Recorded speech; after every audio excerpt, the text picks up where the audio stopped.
제가 먼저 읽겠습니다. 그 후에 예수께서 제자들과 유대 땅으로 가서 거기 함께 유하시며 세례를 베푸시더라.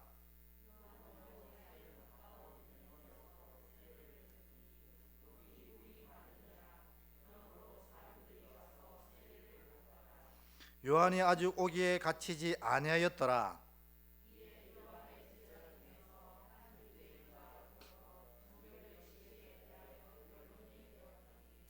그들이 요한에게 가서 이르되 랍비여, 선생님과 함께 요단강 저편에 있던 이 곧 선생님이 증언하시던 이가 세례를 베풀매 사람이 다 그에게로 가더이다.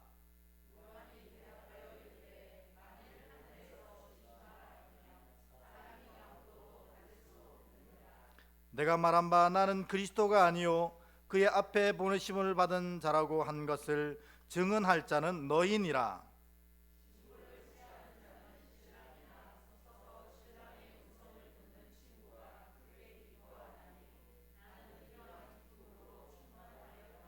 함께 읽습니다. 그는 흥하여야 하겠고 나는 쇠하여야 하리라 하니라. 아멘. 저녁 드시고 오셨어요? 네. 다음에는 김밥이라도 하나 준비해놔야겠네. 못 드시는 분들은 좀 드시게. 오늘 말씀은 이제 요즘에는 이 신약 성경 말씀이 너무 벅차올라 가지고 이 구약 말씀을 이렇게 나누기가 너무 힘들었습니다. 왜냐하면 신약 말씀에 있는 그 은혜를 여러분과 꼭 나누고 싶은 마음이 더 커가지고, 그래서 요한복음을 주일날에 이어서 오늘도 함께 나눠 보려고 합니다. 여러분, 제가 맨날 이렇게 질문을 하나를 잘 던지는데, 여러분 하나님 앞에 서게 될 때, 우리가 천국 가게 될 때 어떻게 하면 하나님께 칭찬을 들을 수 있겠습니까? 너무 우습고 쉬운 얘기 같지만 또 쉽게 얘기하기가 좀 어려운 얘기이기도 합니다. 천국에 갔을 때 하나님께 칭찬 듣는 사람이 누구일까요? 네, 왜 이렇게 진지하십니까? 질문 가벼웠는데. 당연히 믿음 있는 자가 천국에 가장 아름답게 서는 자 아니겠습니까? 그럼 이 믿음이 뭐냐? 그 얘기를 오늘 이 세례 요한, 이 요한복음 3장 22절부터 30절 사이에 하게 되는 것입니다. 우리가 틀림없는 것은 우리가 판단하고 평가하는 것하고 하나님께서 판단하고 평가하시는 것이 틀림없이 다를 거라는 겁니다. 여러분, 우리 주변에도 큰 교회가 많이 있습니다. 그렇지 않습니까? 뭐 바로 저 위에 가면 울산 제일교회 맞습니까? 울산 제일교회 있지 않습니까? 큰 교회입니다. 근데 울산 제일교회가 올해, 예를 들어서 저는 잘 모릅니다. 그 교회가 상황이 어떤지. 울산 제일교회가 올해 성도가 200명이 늘었다고 칩시다. 작년에는 800명이었는데 올해 연말 가서 보니까 1000명이었다고 칩시다. 그리고 울산 제일교회 담임 목사님이 천국에 가셨습니다. 그리고 저희 은혜교회는 12명이었는데 지금 그래도 재적수로는 이 40몇 명이 되고 그렇게 됩니다. 그 주일에는 한 30명 아래 위로 이렇게 출석을 하고 계십니다. 그래서 제가 죽어서 천국에 갔다고 칩시다. 하나님이 보실 때 누구를 칭찬하실까? 여러분 한번 생각해 보십시오. 우리가 생각에는 뭐예요? 200명이나 되는 교인들을 더 많이 이렇게, 이런 표현이 용서가 될지 모르겠지만 200명이나 되는 많은 성도들을 불려왔던 그 울산 제일교회 목사님입니까? 이게 교회 이름을 드니까 오해할까 봐 좀 그렇네요. 다 녹화하고 있는데.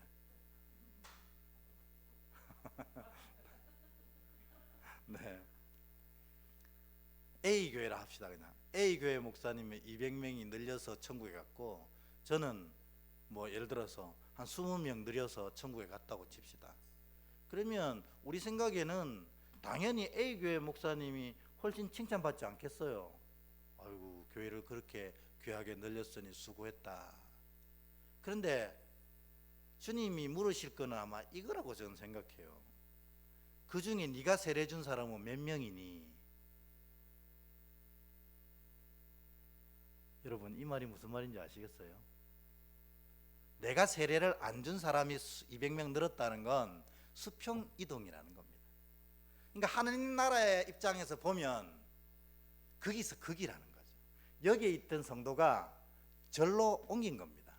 그러니까 하나님 보실 때는 그게 큰 의미가 없는 거예요. 근데 예를 들어서 울산은혜교회 저한테 너는 몇 명을 세례 주고 왔니? 했을 때 주님, 그 중에 절반은 제가 세례 줬어요. 이러면 하나님이 보시기에 누가 더 아름답고 귀한 사역을 하고 누가 더 천국에 합당한 사명을 감당하고 온 것입니까? 그래도 A교입니까? 아닙니다. 제가 확신컨대 200명을 늘리고 온 목사님보다 제가 만일 이렇게 세례 준 숫자가 꽤 있다고 하면 하나님은, 왜냐하면 그것은 이 성도들 무리 가운데 없던 사람이 새로이 성도의 무리에 들어오게 된 것이거든요.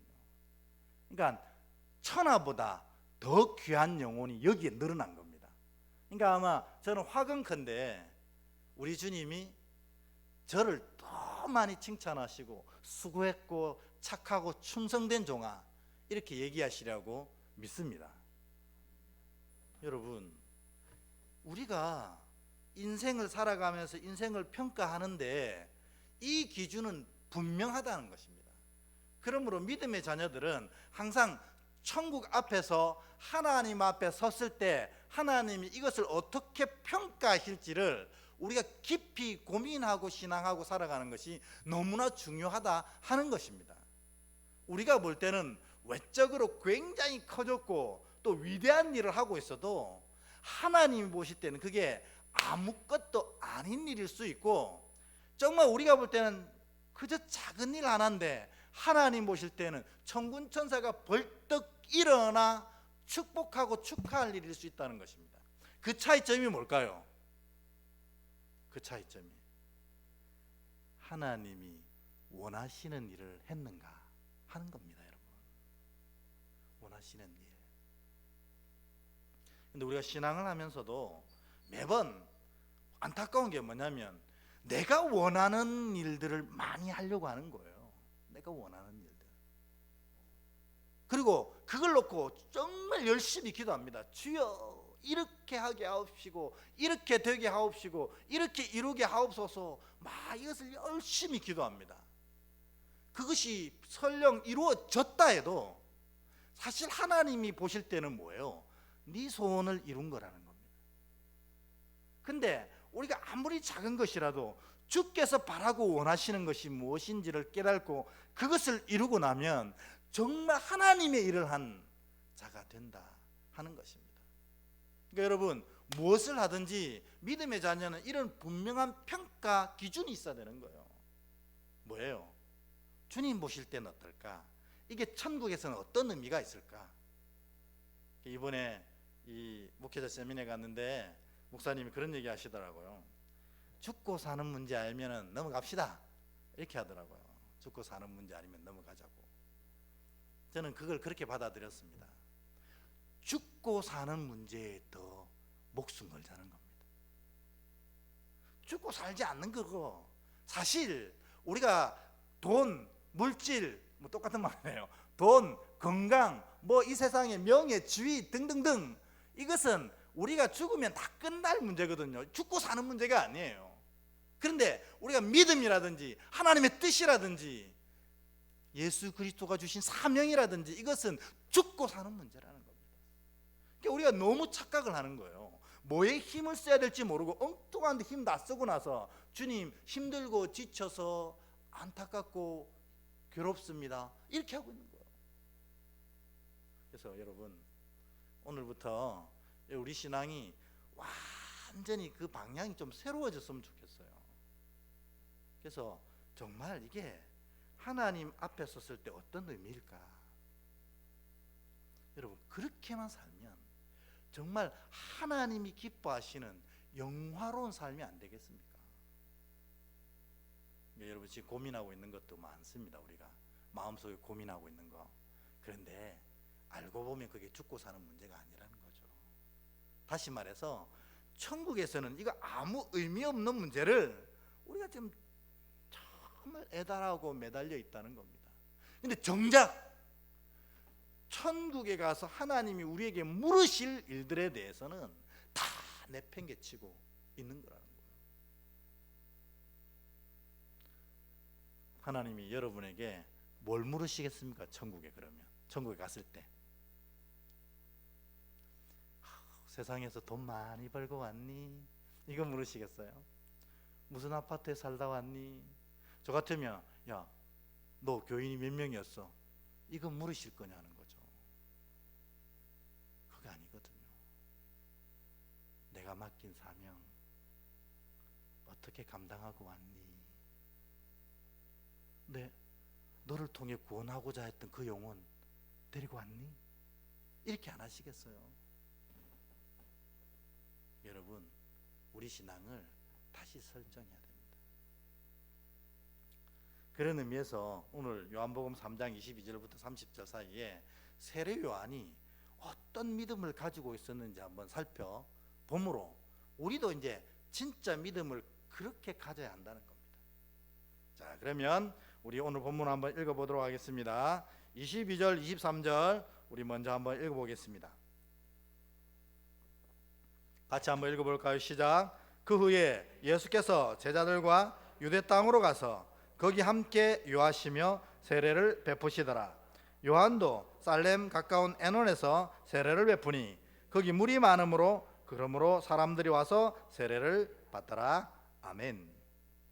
오늘 본문에 보면 좀 독특한 장면이 나와요. 그게 뭐냐면 예수님과 제자들도 유대 땅에서 세례를 베풀고 있었고 세례 요한도 여기 보면 에논이라는 지역에서 제자들과 함께 세례를 베풀고 있었어요. 그러니까 지금 요한복음은 예수님과 세례 요한이 다른 지역에서 같이 세례를 베풀고 있었다 이렇게 표현하고 있거든요. 근데 사실은 예수님은 이 땅에 오셔서 아무도 세례를 안 주셨어요. 그래서 혹시 오해할까봐 이 요한 사도가 4장 1절 2절에서 이거 예수님이 준 세례가 아니고 제자들이 준 세례입니다 하고 표현하고 있어요. 우리 4장 1절 2절 한 번 더 읽어볼까요? 같이 있습니다. 시작. 예수께서 제자를 삼고 세례를 베푸신 것이 요한보다 많다는 말을 바리새인들이 들은 줄을 주께서 아신지라. 예수께서 친히 세례를 베푸신 것이 아니요 제자들이 베푼 것이라. 아멘. 그러니까 사실은 예수님이 제자들과 함께 세례를 베푼 게 아니고 예수님과 함께하던 제자들이 세례를 베풀고 있었고 요한은 또 이쪽 에논에서 세례를 베풀고 있었던 겁니다. 근데 여러분 여기는 요한복음에는 이렇게 표현되어 있지만 사실 마태, 마가, 누가복음에 보면 이렇게 다 안 돼 있어요. 그게 어떻게 되냐면 요한이 세례 사역을 다 마치고 요한이 옥에 갇힌 이후에 예수님과 제자들이 세례를 베풀었다. 이렇게 그들이 세례 베푼 시간에 차이가 있고 세례 요한이 있을 때는 예수님과 제자들이 세례를 베풀지 않았다라고 표현하는데 유독 요한복음은 이렇게 같이 세례를 베풀고 있었다 이렇게 표현하고 있습니다. 그러면 질문이 날 수밖에 없어요. 왜 요한은 공간복음 즉 같은 관점으로 보고 있는 복음서 마태복음, 마가복음, 누가복음에는 세례 요한이 먼저 세례를 베푼 다음에 요한이 갇히고 예수님이 세례를 베풀었다 표현하는데 요한은 이렇게 같은 시기에 다른 지역에서 세례를 베풀고 있었다고 표현했을까 하는 겁니다. 누가 맞는지는 아무도 모르지만 왜 하필 요한만 이렇게 표현했을까 하는 거예요. 그것은 사실은 오늘 본문을 읽어보면 요한이 의도를 가지고 이렇게 기록했다는 거예요. 그게 무슨 말이냐, 무슨 의도였냐면 세례 요한의 믿음이 어떠한지를 표현해내기 위해서 이 본문을 이렇게 기록했다는 겁니다. 그러니까 맞는지 안 맞는지 모르지만 분명한 의도는 있다는 겁니다. 25절, 26절 한번 읽어보도록 하겠습니다. 같이 있습니다. 시작. 예, 요한의 제자 중에서 한 유대인과 더불어 정결례식에 대하여 변론이 되었더니 그들이 요한에게 가서 이르되 랍비여 선생님과 함께 요단강 저편에 있던 이 곧 선생님이 증언하시던 이가 세례를 베풀매 사람이 다 그에게로 가더이다. 아멘. 이 세례 요한의 제자들이 어떤 일이 있었냐면, 이들이 애논에서 세례를 베풀면서 자기 스승의 가르침을 전하고 있을 때 보니까 사람들이 여기 왕 몰려 있다가 자꾸만 유대로 다 떠나가는 거예요. 그러니까 이게 뭐야? 무슨 일이야? 왜 우리를 따르던 이 제자들이 다 떠나갈까? 알고 보니까 이들이 세례 요한 밑에 있다가 다 떠나고 어디를 가느냐면 예수님께로 다 가는 거예요. 그러니까 사람이라면 무슨 생각이 들겠어요? 여러분들 워낙에 마음이 좋아가지고 어쩐지 모르겠지만 저 같으면 짜증나지 않겠어요? 아니 우리 같이 이렇게 예배 드리고 있는데 예를 들어서 이 가운데 줄에 앉아 있는 분이 갑자기 없어졌어요. 거기 가봤더니 저게 영락교회에서 다음 주부터 예배 드리고 있는 거예요. 그러면 목사 마음이 얼마나 속상하고 열받겠어요. 저도 똑같습니다. 사람 마음은 다 똑같아요. 그러니까 이 제자들이 화가 나가지고 자기 선생님에게 얘기합니다. 선생님, 당신이 진짜로 좋은 사람이었던 그 사람 알고 보니까 순 나쁜 사람입니다. 왜? 우리 제자들 다 빼들어가고 있어요. 이렇게 얘기합니다. 근데 세례 요한이 이 얘기를 듣고 전혀 예상치 못한 대답을 합니다. 그게 바로 27절부터 30절입니다. 먼저 한번 읽어보고 시작할까요? 27절부터 30절 같이 읽습니다. 시작. 요한이 대답하여 이르되 만일 하늘에서 주신 바 아니면 사람이 아무것도 받을 수 없느니라. 내가 말한 바 나는 그리스도가 아니요 그의 앞에 보내심을 받은 자라고 한 것을 증언할 자는 너희니라. 신부를 취하는 자는 신랑이나 서서 신랑의 음성을 듣는 친구가 크게 기뻐하나니 나는 이러한 기쁨으로 충만하였노라. 그는 흥하여야 하겠고 나는 쇠하여야 하리라 하니라. 아멘. 한마디로 얘기해서 세례 요한 제자들이 우리 제자들이 예수님께로 다 갑니다. 우리 제자들 다 뺏겨가고 있어요. 이렇게 얘기하니까 세례 요한이 뭐라고 그럽니까? 진짜? 와 기쁘다. 이렇게 얘기합니다. 이게 세례 요한이 제정신입니까? 제정신입니다. 27절에 보면 분명히 이렇게 대답합니다. 요한이 대답하여 이르되 만일 하늘에서 주신 바 아니면 사람이 아무것도 받을 수 없느니라. 이렇게 얘기합니다. 그게 무슨 말이냐면 본인은 틀림없이 하나님 나라의 은혜를 선포했습니다. 그래서 그 은혜를 누리려고 사람들이 많이 모여서 세례를 받았어요. 그런데 이 사람들이 또 예수님께로 쫙 몰려가는 겁니다. 그러니 세례 요한은 뭐라고 생각해요? 이것은 하나님이 하시는 일이다. 이렇게 고백합니다. 여러분, 천하 만물의 만 가지 사건 중에 하나님이 하시지 않는 게 단 한 가지라도 있습니까? 그게 있다 고백하면 우리 신앙은 굉장히 문제가 있는 겁니다. 하나님이 하시는 일도 있고 세상의 법칙으로 이루어지는 일도 있고. 여러분, 세상의 법칙은 누가 세웠습니까? 하나님이 세우셨잖아요. 이 우주 만물은 다 하나같이 하나님이 하시는 일입니다. 세례 요한은 이 고백이 분명했던 겁니다. 내게 오는 것도 하나님 뜻이었고 예수께로 가는 것도 하나님 뜻이란 걸 너무나 잘 고백했던 것입니다. 여러분, 욥이 뭐라고 합니까? 주신 자도 여호와시고 가져가시는 자도 여호와시라고. 이게 진짜 분명한 믿음 아닙니까? 근데 우리는 받을 때에는 감사한 줄 모르고 있다가 가져가실 때에는 하나님께 악다구니 할 때가 얼마나 많습니까? 주님 왜 나를 싫어하십니까? 이렇게 하는 거예요. 근데 여러분, 알고 보면 우리가 성경을 이때까지 쭉 살펴본 바로는 내가 옳습니까? 하나님이 옳으십니까? 네. 그런데 왜 불평하십니까? 하나님이 옳으세요. 가져가실 때에는 다 이유와 은혜가 있으시다는 거예요. 세례 요한은 진짜 신앙인이었습니다. 여러분, 우리가 살다 보면 내 뜻대로 안 될 때가 많이 있잖아요. 사실은 여러분, 내 뜻대로 안 되는 게 은혜일 때가 너무 많습니다. 우리는 누구입니까? 죄인이잖아요. 내 뜻대로 하는 것이 죄 범하는 일인 게 얼마나 많습니까?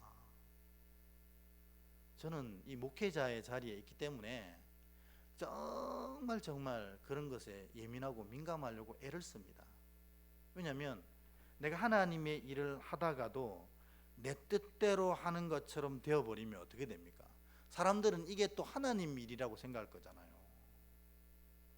그러니까 제가 잘못하는 것들이 하나님의 영광에 곧바로 영향을 미치기 때문에 저는 굉장히 조심하려고 애를 써도 또 내 뜻대로 할 때가 많이 있습니다.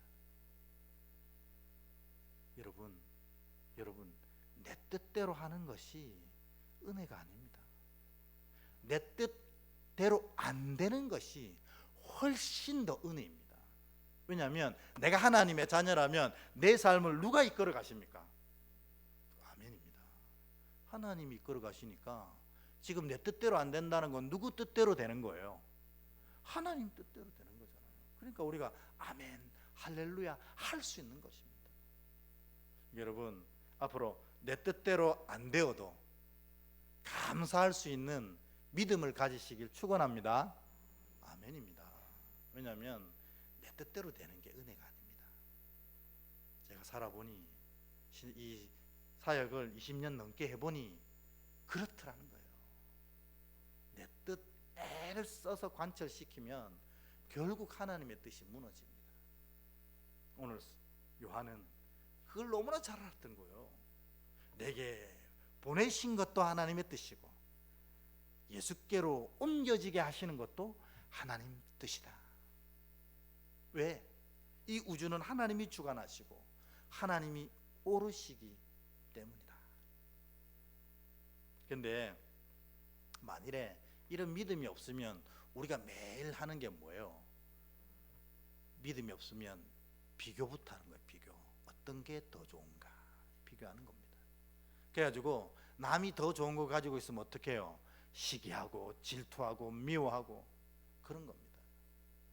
저도 이 어리석을 때는, 요즘에는 진짜 진심으로 그러지 않습니다만 어리석을 때는 이 신학교 다닐 때 정말 공부 안 하고 뺀질뺀질하던 목사님들 있었거든요. 동기 중에. 제가 고백합니다만 우리 동기들 중에 정말 뺀질뺀질한 목사님도 많았어요.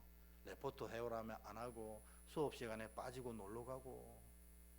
제가 학교 다닐 때 별명이 송곳이었거든요. 그런 걸 못 참아요. 그래가지고 네가 하나님 사역을 하러 와가지고 그따위로 하느냐고 막 찔러댔거든요. 근데 이 졸업을 하고 목사 안수를 받았는데 그렇게 철없던 사람들이 목회기 아름답게 막 이렇게 크게 펼쳐지는 거예요. 그래서 제가 되게 속상했어요. 저는 주님, 정말 주님 앞에 신실하려고 애쓰고 노력했는데 왜 저렇게 팡팡 놀던 애가 이렇게 좋은 목회기를 가고 있습니까? 주님이 저한테 뭐라 대답하신 줄 아세요?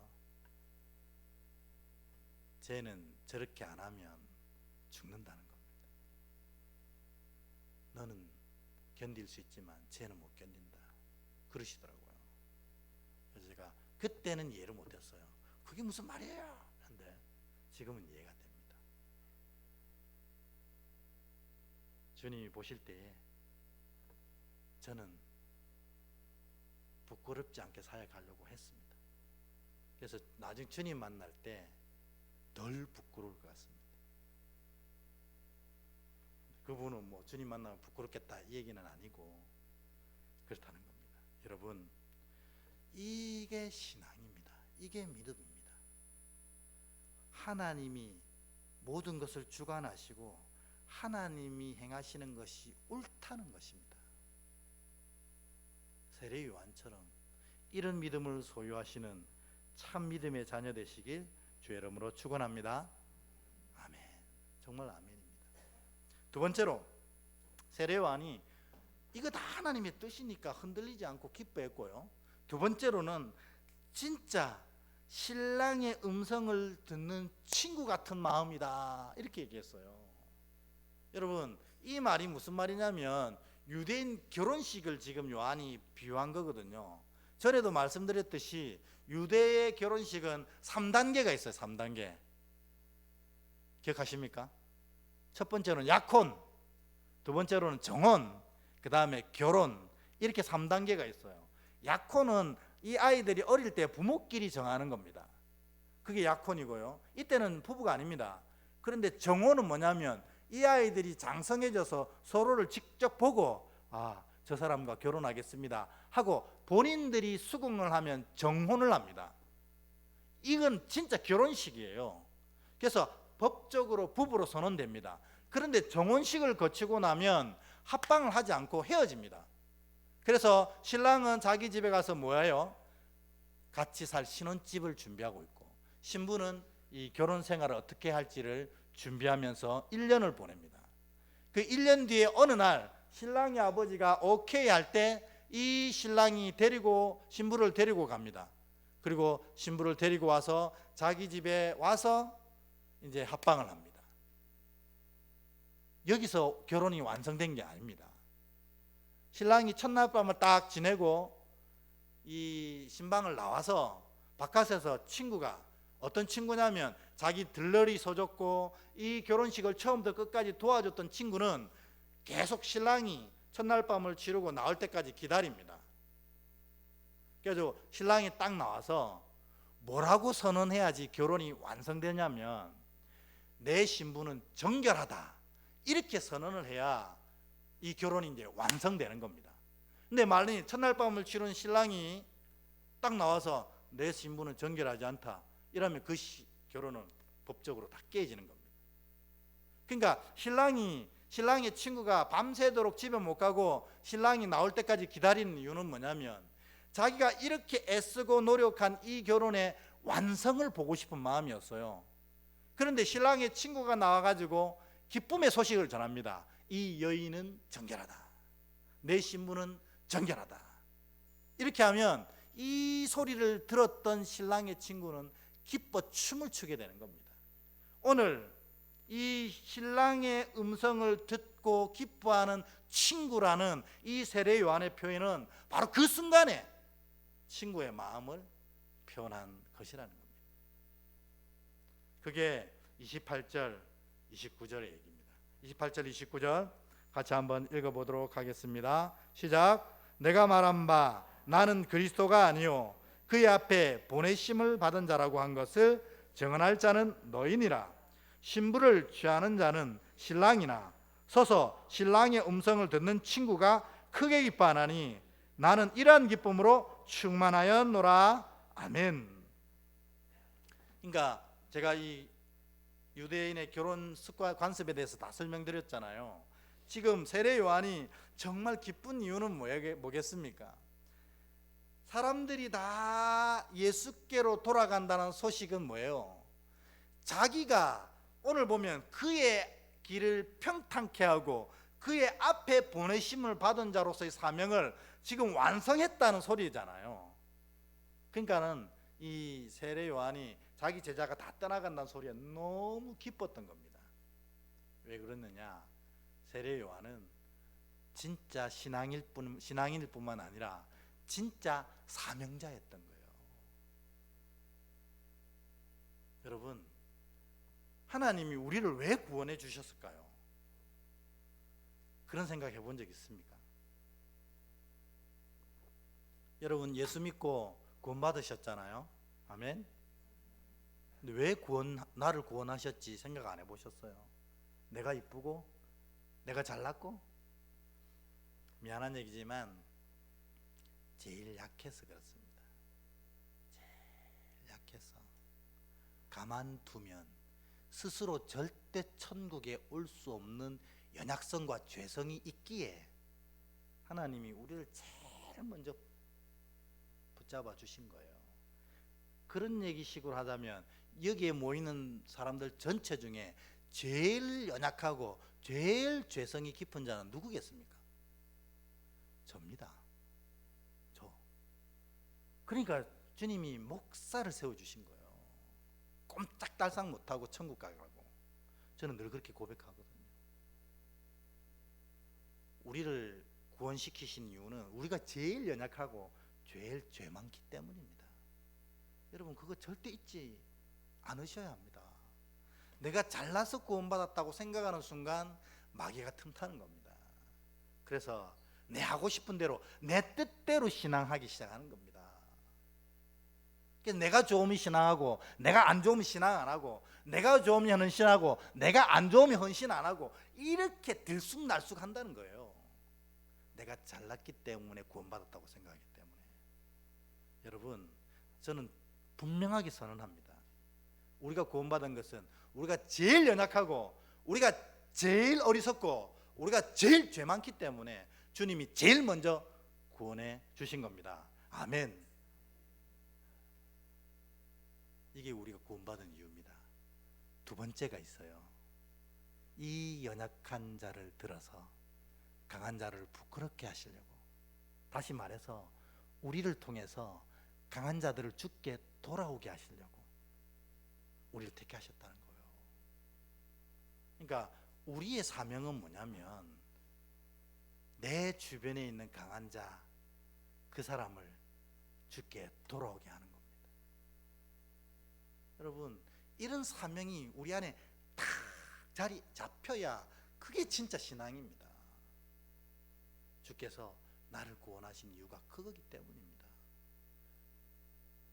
연약한 나를 먼저 구원하셔서 내가 구원의 은혜를 누리게 하실 뿐만 아니라 이 연약한 자를 들어 강한 자를 부끄럽게 하셔서 그가 복음으로 돌아오게 하시려고 나를 예수 믿게 하신 겁니다. 그러니까 여러분 주의 자녀들은 반드시 매일매일 이와 같은 영혼을 구원하는 열매가 있어야 된다는 거예요. 나 혼자만 구원받아서 할렐루야, 이거는 진짜 신앙인의 모습이 아니라는 겁니다. 오늘 세례요한 보셨죠? 자기가 평생을 쌓아 올려서 제자 만들었던 사람들이 다 예수께로 갈 때 할렐루야 하는 겁니다. 내가 이 일을 위해 왔노라. 진짜 신앙인이었고 진짜 사명자였어요. 여러분도 그냥 공짜로 천국 갈 생각하지 마시고 적어도 내가 구원한 영혼을 붙잡고 주님 만날 수 있기를 축원합니다. 그러려고 우리를 택하셨거든요. 그러니까 저한테는 주님이 이렇게 물으신다고 그랬잖아요. 너 몇 명이랑 목회하고 왔어? 이게 아니고 너 몇 명에게 세례 줬어? 여러분에게도 똑같이 질문하실 겁니다. 네가 구원한 영혼이 누구야? 이렇게. 여러분, 여러분이 구원한 영혼이 누구입니까? 이래 된다면 매우 곤란합니다. 하나님이 우리를 구원하신 이유가 다 사라져 버린 거예요. 세 번째로 30절입니다. 30절 우리 같이 한번 읽어 보도록 하겠습니다. 시작. 그는 흥하여야 하겠고 나는 쇠하여야 하리라 하니라. 아멘. 참 신앙을 가지고 있던 세례 요한은 이게 주신 자도 여호와시고 취하시는 자도 여호와시라는 분명한 고백이 있었어요. 그리고 두 번째 뭐예요? 그의 사명이 철저해서 나는 주의 길을 평탄케 하는 자고 주의 앞서는 자지 주의 것을 내가 취하는 자가 아니라는 온전한 고백으로 예수님께 제자들을 다 보냅니다. 그리고 마지막으로 고백하는 게 뭐예요? 그는 흥하여야 하겠고 나는 쇠하여야 하리라. 이게 이 요한복음 3장 30절 이 한 구절이 믿음의 자녀의 온전한 결론이라는 겁니다. 여러분이 지금도 아직도 남아 있으면 사실 믿음을 온전히 다 세워간 게 아닙니다. 유명한 목사님이 이렇게 얘기했습니다. 신앙을 하면 할수록 나는 희미해집니다. 신앙을 하면 할수록 나는 작아집니다. 신앙을 하면 할수록 결국 나는 사라집니다. 이게 오늘 세례 요한 고백과 똑같잖아요. 우리가 진짜 믿음을 가지며 살아가고 있으면 내 있는 곳에서 내가 드러나는 게 아니고 나는 점점점 희미해지고 누가 드러나는 겁니까? 예수님이 드러나는 거예요. 그리고 내가 진짜 신앙을 바로잡고 있으면 나 있는 곳에 나는 점점 작아지고 누가 점점점 커지는 겁니까? 예수님이 커지시는 거예요. 또 내가 신앙을 제대로 가지고 있으면 나 있는 곳에서 나는 이제 온데간데 없이 사라지고 예수만 충만하게 계신 거예요. 그게 내가 신앙을 제대로 하고 있는 증거라는 겁니다. 근데 반대면 어떨까요? 나 있는 곳에서 내가 갈수록 또렷해집니다. 신앙인들이 이런 얘기하는 거 별로 저는 좋게 안 봅니다. 나는 주관이 뚜렷해. 그게 무슨 말일까요? 내가 아직도 명확하고 진하게 존재하고 있다는 얘기예요. 신앙이 아니라는 얘기입니다. 그리고 내 있는 자리에서 내가 점점 커지고 있어요. 모든 사람들이 나를 바라보고 있고, 모든 사람들이 내 눈치를 보고 있고, 모든 사람들이 내 아래 있는 것처럼 보인다면 이거 잘못된 거라는 겁니다. 예수님이 사라진 상황이라는 거예요. 여러분, 안타까운 얘기지만 그는 흥하여야 했고 나는 쇠하여야, 그게 신앙의 바른 결과입니다. 그러니까 여러분, 결과를 볼 때 내가 아직도 또렷하게 살아있고, 내가 아직도 크게 자리하고 있고, 내가 아직도 온전하게 붙어 있다면 여러분 신앙을 잘못하신 거예요. 있는 자리에서 내가 아니라 예수님이 드러나고, 내가 아니라 예수님이 커지고, 내가 아니라 예수님만 채워지는 그런 삶이 될 때 그것을 믿음의 삶이라고 부르는 겁니다. 이렇게 말씀드리고 나니까 여러분 얼굴에 절망의 빛이 감도는 것 같아서 다시 얘기를 드려야겠습니다.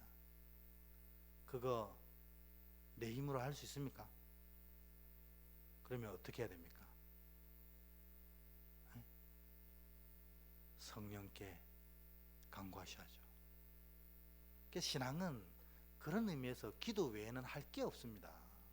왜냐하면 할 수 있는 게 없기 때문에 그렇습니다. 할 수 있는 게 없어요. 그래서 신앙이 진짜가 뭔지를 알긴 알아야 돼요. 그래서 말씀이 필요한 겁니다. 알긴 알아야 되는데 이걸 하려고 애쓰다 보니까 내가 할 수 있는 게 아니라는 걸 고백하는 거예요. 그러면 진짜 신앙이 시작됩니다. 뭐요? 성령께 간구합니다. 주님, 내가 아직도 진하게 남아 있습니다. 내가 희미하게 도와주시고, 주님, 내가 점점 있는 자리에서 커지고 있어요. 주님, 내가 아주 작은 자로 설 수 있게 도와주시고, 주님, 아예 내가 있는 자리에서 사라지고 예수만 드러나게 하옵소서. 이걸 성령과 끝까지 씨름하면서 성령의 도우심과 인도하심을 간구하는 것이 바로 신앙에서 우리가 유일하게 할 수 있는 일이라는 겁니다. 그러니 기도하셔야 됩니다. 기도 없이 여러분 신앙할 수 없습니다. 여러분, 신앙하고 있다는 것은 기도하고 있다는 말이에요. 기도하지 않고 있다는 것은 알지만 신앙하지 않고 있다는 뜻입니다. 성령님이 나를 이끌어 가셔야 되거든요. 내 뜻이 죽고 성령의 뜻만 살아야 되는 겁니다. 오늘 이 저녁에 이 세례 요한 보면 정말 멋있는 사람이었어요. 어떤 사람이 있습니까? 진짜 신앙인이었습니다. 취하시는 자도 여호와고 가져가시는 자도 여호와고, 인생이 어떤 모양에도 흔들리지가 않습니다. 다 할렐루야예요. 왜? 나는 믿음의 자녀이기 때문에 하나님이 다 이끌어 가시는 거 알기 때문에 그렇습니다.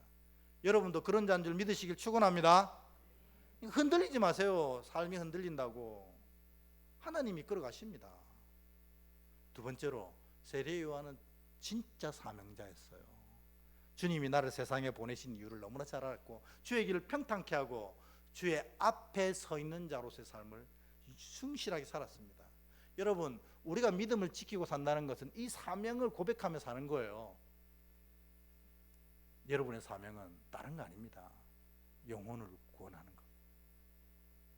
뭐 큰 거 하려고 하지 마세요. 내 옆에 그 사람, 내가 아는 그의 일을 주께 돌려드리는 것. 이게 바로 내 사명. 마지막에 뭐예요? 세례 요한은 멋있는 기도를 드리는 자였습니다. 나는 쇠하여야 하겠고 그가 흥하여야 하겠다. 근데 우리가 이게 안 되잖아요. 그래서 모든 생활에서 성령께 의탁하고 의지하는 기도를 드려야 된다는 겁니다. 그래서 여러분, 제가 다 잊어버려도 여러분이 꼭 하나만 기억하신다면 이거 말씀드리고 싶어요. 한번 따라해 보겠습니다. 신앙은 기도하는 것이다. 기도하지 않는 것은 신앙 안 하는 것이다. 이런 각오로 여러분 열심히 기도하셔서 우리를 지키시고 인도하시는 하나님 놀라운 은혜, 우리 안에 좌정하시고 우리를 이끌어 가시는 성령의 멋있는 은혜를 매일매일 누려가신 여러분 되길 축원합니다. 아멘. 우리 찬양 드리고 오늘 주신 말씀의 은혜를 붙잡고 기도하는 시간 갖겠습니다. 주님 큰 영광 받으소서. 찬양하겠습니다.